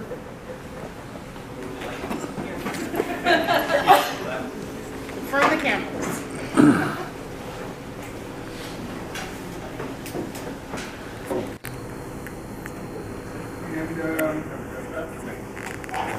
And Deputy Fleeman wasn't here, so I'll explain that what we'll be doing is you can talk to the crowd, address the crowd, 15 minutes or so, and then take questions and answers from the community. Okay. First off, I want to apologize for not being here. I'd actually sent. You need to speak up, Vic. Okay. I'd apologize for being a little bit late. Prior to this, I had an appointment in Los Angeles. I actually had emailed Mr. Wood to let him know that I wasn't sure exactly how it'd be done, so, or what time I would be here, so I apologize for that, first of all. Before I get started, obviously a little bit about me. My wife's in the back, Suzanne. I've got a daughter that's 22 and a son that's 18. So obviously we're tied to Kern County. I'm born and raised here. So I'm a chief deputy right now with the sheriff's office. I've been there for 20 years. I've worked my way from deputy, senior deputy, sergeant, lieutenant, commander, and I'm currently a chief deputy. Basically the sheriff's office right now under the current leadership has become a training ground. We've lost, just to give you an idea, over the last 6 years, we've lost 300 deputy sheriffs. We've lost 100 detention deputies, and we've lost about 100 other civilian staff, professional staff members. Just the deputies alone, to give you an idea, for training costs is about $30 million. That's taxpayer money. A lot of that is due to ineffective leadership and low morale that's going on in the organization. Something for our conservatives and obviously us good taxpayers want to know, and you can get this through a Public Record Act request. Our sheriff has not been to a department budget meeting in over 5 years. So whenever the budget's done, that is between the undersheriff, the chief deputies, and then we try to invite some of the commanders so they get a chance to find out what's going on. He made 3 promises, and I don't want to keep you guys too late, but he made 3 promises when he was elected in 2006. He was going to unify the organization. Your sheriff's office, because it's not mine or his, has been more fractured than it ever has been before. Morale is low and people are leaving, like I said, at record numbers. He said that he was going to attack gangs. We have hit 2 years in a row record number of homicides and gang-related crimes. And then the third, he was going to hire more deputies and dispatchers. We have less deputies on the street, and you guys know this from living in the community, and dispatchers right now. We have 8 dispatchers that handle over 200,000 calls a year. Sorry, I'll speak up all, sorry. So those are some of the promises that he's made. It's been 11 years going on 12 years. Do you guys want 4 more years of this is what I would ask you. Your guys' substation is now one of the biggest marijuana dispensaries inside of the county, and it's despicable. You have 2 deputies sometimes covering from Hart Flat, Keene, Tehachapi, Rosamond, Boron, and Mojave. So about a month and a half ago, there was a homicide in Mojave. Your 2 deputies were tied up there for 4.5 hours. There is nobody covering your area unless you can get the highway patrol to come out here. And back to that. What has he come out and said to you? Has he come out and met with you guys to let you know what's going on? This is your sheriff's office. This is your county. If you guys want change, I'm here. I'm here to fight for the sergeant in the back, for the deputies in the back, and for you guys. So I'm willing to take any questions, and I want to earn your vote. I have a question for you. Yes, sir. Retired, active in our union, where we deal with legislatures and all that. We hear this. So you're telling us if we elect you that you're going to be accountable, you're going to come to our meetings, we're going to actually see you during the 4 years that you're... Guarantee it. And in fact, one thing that I would do as well is not only show up to the meetings, I would actually invite you guys and bring you down, ask to try and get you guys to come to Bakersfield. Meet with other community groups that are out there. You'll find out we all have the same problems. We want to live in safe neighborhoods. We don't want to be victimized. The marijuana shops just keep popping up left and right. And you have a voice. If I don't do that, you guys need to throw me out, period. Right. And I apologize for any stuttering or anything. I'm not a politician. I got hired to be a deputy, and that's what I want to do. Yes, sir. What kind of solution do you have for the marijuana problem? Well, currently, No, your personal. My personal opinion as far as marijuana, Yeah. I personally don't support recreational use of marijuana. What solution would you have to get rid of them? Actually show up and work with county council. County council is waiting for the sheriff's office to actually buy in. I know because I work there, I'm the chief over the narcotics area. If you have a sheriff that doesn't show up to the meetings, how do you get any resolution? So as a sheriff, I would show up and be engaged in that to try and get them to push the envelope. Right now, I'm not trying to beat up on the sheriff, but county council is the one that is responsible for holding up and making a decision. Your sheriff's office is not doing anything right now simply because if we go to a marijuana dispensary and we seize that marijuana, we take it and book it at the property room. What happens if a judge says, well, in California, the voters have decided marijuana is legal. You need to give them the marijuana back. Well, as a sheriff, we can't give the marijuana back. It'd be a crime. So whatever financial tally the owner and the court say, that's what you as the taxpayers would have to pay. That's why there hasn't been a lot of movement. However, as the sheriff, we should be actively engaging county council on your behalf. At the end of the day, we're just here simply to follow and enforce the laws that are there. However, when they affect the communities, we need to be more involved. Yes, sir. Same budget that you would have the sheriff has now. Right now, Kern County, they do a phenomenal job here in the community, not bashing with the resources they have. They do a phenomenal job. Absolutely. What is your plan? The deputies are underpaid. They're leaving in droves. The sergeants are going to other departments, taking giving up their rank and becoming officers and deputies in other departments. What is your plan to get more resources into our community so they can be a little bit more proactive instead of chasing the radio? Well, first of all, there's actually a couple of questions. The first thing that I would do is our electronic monitoring program. There's 20 deputies there. They all work out of Bakersfield, but as you guys are aware, electronic monitoring program, they have several people throughout the community. I would actually deploy them into the field so they are working at the substations. That would immediately stop the hemorrhaging. Also, some of our narcotics units and some of the guys I've talked to down there, because I'm in charge of them, we need to get back to basics. Push them back out to the street. When it comes to narcotics, we would work them like we do our SWAT team. They would still be available, they would receive on-call pay, and they could show up and handle major narcotics incidents as they come up. That would be the initial. As far as funding goes, right now, we have an airplane. You guys have an airplane that he flies on to Sacramento. It costs about $1,000 an hour to operate that, $300,000 a year. That money should be pushed into equipment, should be pushed into personnel. We also have a helo. We're on the 10th year of paying that off. $453,000 we have paid. We have not had the staff to actually operate that as a hoist rescue helicopter for the past 5 years. It's just sitting dormant? They do maintenance flights on it, but it is not being used for what it was purchased for. Who's your pilot? The pilot over there is Tim Cofford. And he's being paid? Correct. But he can't fly? He can fly in the daytime, but it's a hoist rescue. It's actually used for search and rescue, things like that. That's all it's used for? Correct. And transport. What's he do when he's not doing anything? Flight logs, and he's the chief flight officer. What should he be doing? He should be actually doing work. You're actually correct. Correct. That's it. And what I would do is the only thing that helicopter... Can you have a maintenance crew for this helicopter also? Absolutely. We have 3 airplanes right now. We have 5 helicopters. So getting rid of those 2. And your maintenance crew handles all the helicopters? Correct. For what they can. If like a tail breaks or something like that, that has to be sent out. So you're just doing routine maintenance? Correct. They do engine overhauls on them as well. Your crew does engine overhauls? Correct. And they do all of the maintenance. The only thing they can't do... Are they all Hueys? No, one's a Huey, the other ones are the smaller patrol helicopters, which we keep, the Bells, yes. Bell? Okay.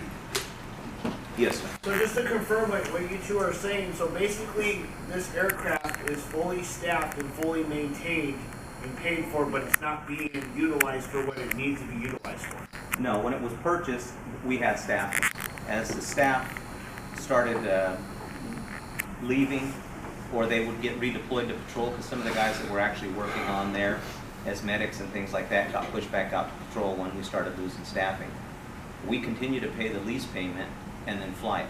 And then the maintenance crew that does the overhauls and all stuff. Keeps working on, but they also work on the other ones as well. But if you got rid of those 2, you still have 2 aircrafts that are for surveillance, and there's nothing wrong with taking. The difference between taking the Turbo Commander that is $1,000 an hour and one of the smaller airplanes that's about $250 an hour is it takes you probably another 30 to 45 minutes to get to Sacramento or wherever you're going.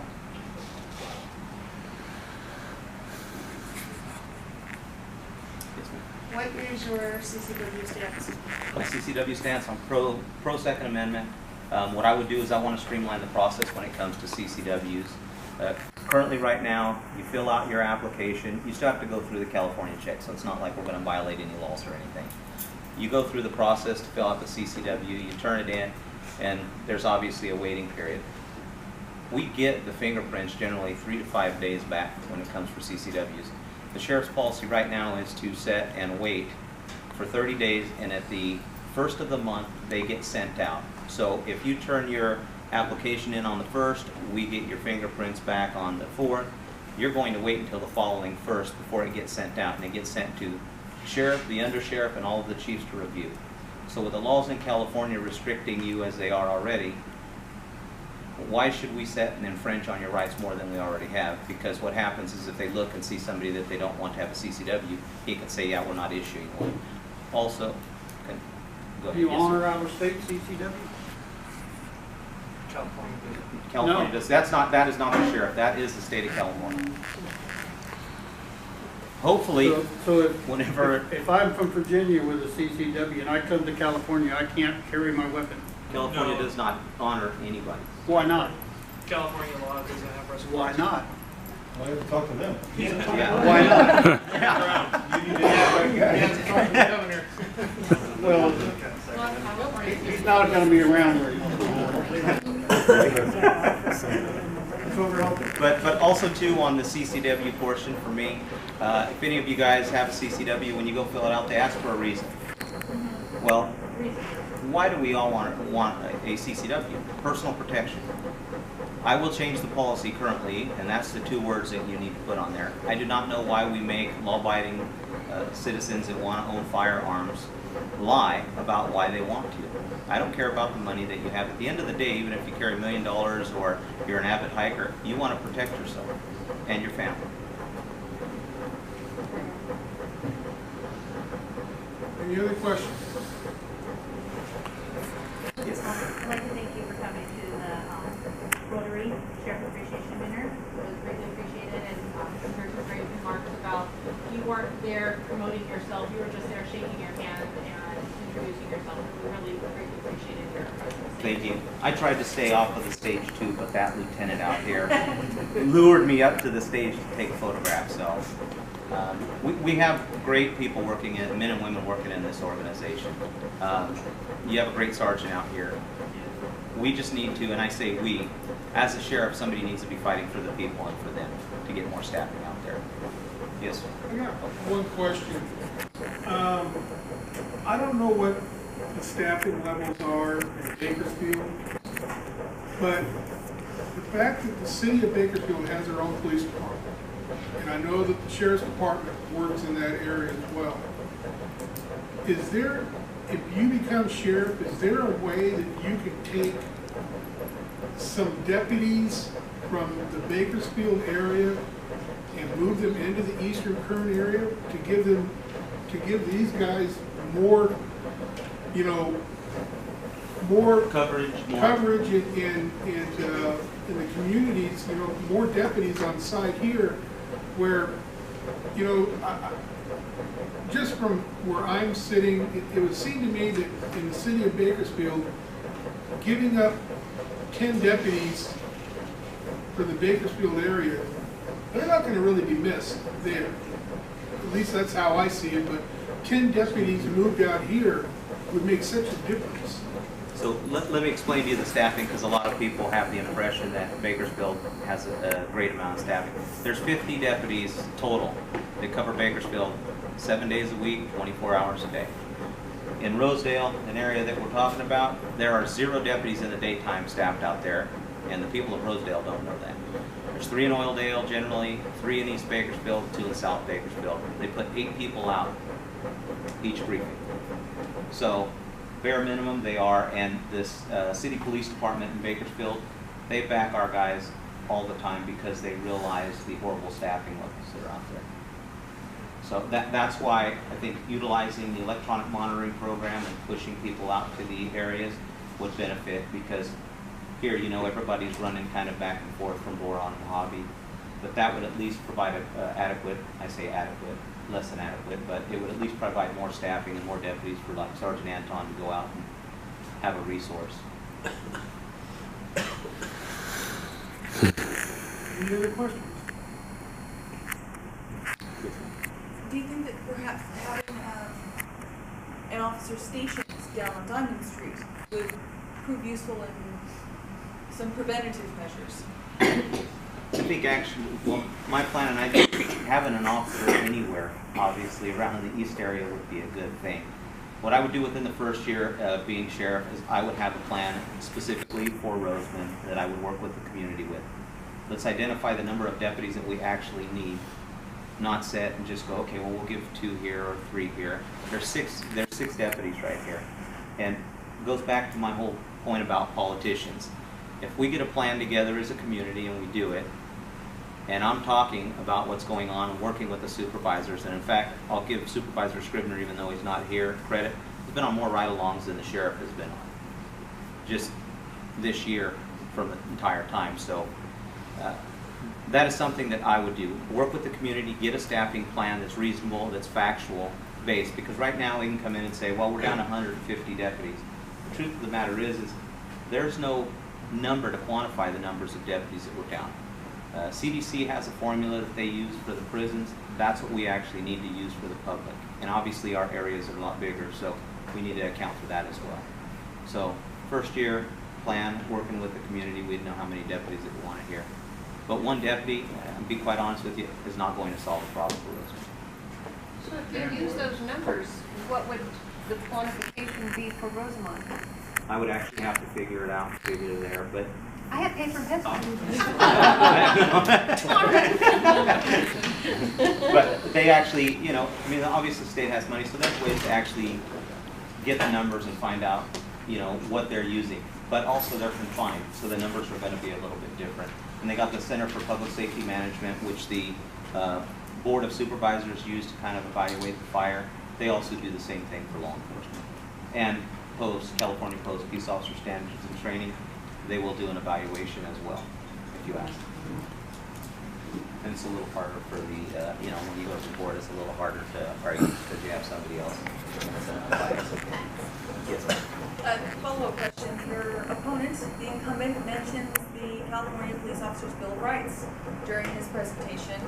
And I was wondering how you feel about outside lobbying groups sort of pushing language like the California Police Officers Bill of Rights, which in some instances is wonderful and in other instances protects bad guys. I absolutely agree. But the Peace Officer Bill of Rights is a law. The reason that he probably mentions them is because he doesn't know what I'm going to say. So he's trying to cover that he basically can't speak about the fact that he's promoted. And I'm just going to tell you guys, because I've got a complaint on it already. Promoted some of the most unethical people in the department. Period. And I'm not going to hide from that. And my complaint, whenever it's done, I will release the entire thing. And I already told the media, I'll release it. You guys can read what's there. At the end of the day, being ethical, being moral, and doing what's right is important. And I'm not going to sit and lie. If I can't do something and we're talking one-on-one or you ask, I'm going to tell you that. You know, we may not agree, but at least if I'm honest with you and you guys can trust me, that will mean something. I got a question. Yes, sir. 20 years active duty, and the last 21 years as a civil servant working for the Air Force. And I've seen a lot of people get into positions, and once they get into that position, they get just like you're seeing the sheriff is now, complacent, and not really doing much for the people that work for them, the whole community, the whole group. Are you looking to do away from being that kind of person? Personally now, I'm not that type of person, and sorry, Sergeant Anton, but you can ask him. My opinion, there needs to be term limits on the sheriff. And that's one thing that I would want. 8 years, just like the president, there's no reason. And in fact, we have never, Kern County has never had a 4-term sheriff, ever, in the history of it. he wants to be the first 4-term sheriff. And I've had conversations with him, but obviously I don't want people to say they're biased, but I know other people have had conversations where he says he's only going to stay 2 years and then he's going to hand it off to somebody else. If that's the case, check out and go ahead and see. You know, you guys deserve to make the decision on who you want to be the sheriff. And if you're not happy with that, then make that decision as well. Yes? So one of the things that the sheriff noted was the fact that the price per oil, price barrel was so diminished that it then impacted the overall budget. Is that a constant? I mean, that seems to be what was being saying for why there's not enough staffing. That's kind of the flavor of the moment right now. The truth is because I have human resources experience within our organization, if we poll everybody who leaves the sheriff's office and why, 50% is budget related, 50% is morale. We've even had people say recently, as a couple of months ago, they'd rather dig ditches than come and be working at the organization. And that is just the reality of it. Yes? So how do you pay for everything once you have a plan? And what's your plan for improving morale? Actually going out and being a part of it. Any place that I've ever worked or managed in, I actually go out and see my people. I talk to them, see what they need. Sometimes when you're up at an administrative level and anybody that's worked for a company, you lose track and focus of what actually the mission is of the organization. So working with my people, finding out what are the resources they need, how we can better improve it, working with the community too, because I may have identified problems that I think are relevant within the sheriff's office. That doesn't mean that the people of Rosamond feel that they're relevant. So that's how we work together in basically partnership. The second one about the funding is actually going and sitting and talking to the Board of Supervisor members and working with them. And this is why I bring this up. Fire has a different piece of funding, but they also draw off of the general fund. Fire department, according to Supervisor Maggard at the state of the county, said that they would be fully staffed. All of the fire positions would be filled. Well, if the sheriff's office has all these vacancies, why are we not at least being able to stay afloat? My own personal, the sheriff's not involved in the planning of the department budget, and I don't think he works with the supervisors effectively either. Based on what I've seen, meetings that I've been sent to, where one of the supervisors or multiple supervisors are asked, can I meet with you? And then as a chief or sometimes commanders, they're actually sent to meet with them. And if you're gonna, sorry, but the supervisors hold the strings to the purse, so to speak. You have to work with them and you have to respect them as being supervisors. Yes, sir. Has Kern County law enforcement made an endorsement yet? They have not. I have the Pensions Officers Association, and then on the 24th I'll hear back from SEIU, which are our dispatchers, our maintenance workers, and our professional staff over there. They're afraid, and that is just pretty much what I've been told and working with. They're worried about actually doing something, and part of the reason is their committee. You have one guy that's on the lieutenant's list, and you have another one on the sergeant's list. You touched on something, meeting with your deputies out in the field and everything. I was reserved many years ago when Sparks was the sheriff, great sheriff. Yes. Is we'd be working patrol and all of a sudden we'd hear the sheriff go code 9 on a car, and we're going, oh crap, the sheriff's out. He's out on patrol. And we'd see him at the fair walking around. Are you going to be that type of sheriff? Absolutely. And in fact, my understanding is that Sheriff Sparks has not endorsed Youngblood as he did in 2006. Any other questions? With that, thank you. Thank you.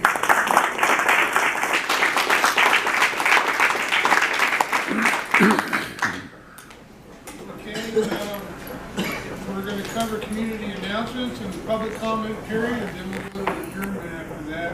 So, bonafide representatives, community service organizations, and clubs are invited to announce upcoming events open to the public. Please give a presentation no more than 3 minutes. Or is there any announcements? Actually, I've got one. I don't know if you guys are aware of it. This is real quick. But the St. Andrew's Anglican Church is now located in Rosamond. And we have the little red church. So if you're looking for an Anglican church, there's one here. That's it. Okay. On B Street. There's a red building on B Street. It's probably hard to notice because it's painted red. Really blends in. It just blends right in. Item 9. Any member of the public may address the council regarding any matter of concern to Rosamond residents. This need not be related to any item on the agenda. However, law prohibits the council from taking action on matters not on the agenda. Please limit your presentation to 3 minutes. So if there's any public comments, speak now. Yes, sir. Go on, Lee. I've been listening to the two officers talking about the problem of crime. It comes down to one thing and one thing only. There's not enough money to go around. I personally, on the east side, I'm not living in the best place I ever was. I personally would back a 1 cent tax raise. And I think that because you represent the county, you might want to pass that on. And maybe state or county-wide, they get 1 cent isn't going to kill anybody. But it may save a bunch of people from getting killed. This is not, Rosamond is not a safe place anymore. It's actually one of the worst places I've ever lived now. It wasn't at one time, it is now. Between the Section 8 housing and the pot shops, this place has turned into a real gutter. It really has. I have a choice of moving away, which I can well do, or I can stay here and fight and get this town cleaned up again. And I can't do it by myself. I need people who are willing to reach in their pocket, take a penny out every time, you know, for every dollar they spend, and let's get this thing rolling in the right direction. It's not just Rosamond, it's Kern County in general, especially Eastern Kern County. I don't want to go and arm myself again. I did it when I got a knock. I stopped carrying it because it was dangerous to do. But I'm to the point now where I'm going to see if I'm getting a CCW. I'm hoping it'll change between the next 6 months. Because every time I get up, leave my neighbor, I'm just waiting for somebody to come by and try to shoot somebody else and then shoot me in the process. And this happened a couple times around here. Anyhow, that's it. But I would like to, we'd like to see you guys get together and recommend the county about having the 1 cent sales tax increase. And if you want to put a temporary thing on that, that's fine too. But in the interim, we need to generate some revenue for the police department or the sheriff's department. Lisa? 3 just things. 1, the lights are still off, guys. Here for the bus in the morning. That was supposed to be fixed last month. And they're still off. There's still no lights at 4:30 pickup for the bus for here. So if you guys can handle that. And second, in May, Bubba's Pit Stop is a dog rescue here in Rosamond. We're going to be doing an education class on pit bull awareness and safety and education. And it was a big joke about John Williams' fake account and the pit bull thing. So we're going to go ahead and just do a safety awareness class. It's going to be about a 2-hour class. I will let everybody know the date when it's coming up, but we're going to go touch on everything, on what an actual pit bull is, on the different breeds that are in the pit bull family, vicious versus non-vicious actions versus all kinds of things. We're just going to cover it all. So that'll be here in Rosamond. There'll be a few different rescues working in together to get this done. So we'll let you know when. Any other public comment? Nice lapel pin, by the way. Thank you. I noticed it right off. So it's working. So Albert Gatton, your local realtor. Just want to give you a quick market update. Last month, short month, so we didn't have as much activity. We only had 19 homes sold in Rosamond last month with an average sales price of $229,330. The price per square foot did go up. Average price per square foot last month was $150.24. And right now, as of just before the meeting, I checked the numbers. We currently have 39 homes for sale in the Rosamond area with an average list price of $269,740. So I've been keeping track of the monthly numbers since January 2017. I do have them back to about 2,000, but for the last year plus, so a year ago we had an average sales price of $202,980. So we've come up quite a bit since then. So everybody down at home, congratulations, your equity's coming back up. We are getting back up to that level that we were in 2006, right before the crash. Not quite there yet, but we're getting there, and the trend looks like it's going to be continuing as long as interest rates don't go out of whack. All right, any other public comments? Okay, with that, let's move on ahead to director's referrals. Director referrals? Okay, then item 15, adjournment. Do I have a motion? So moved. Second? Second. Okay, motion is made by Director Schopner, seconded by Director Morris. All in favor? Aye.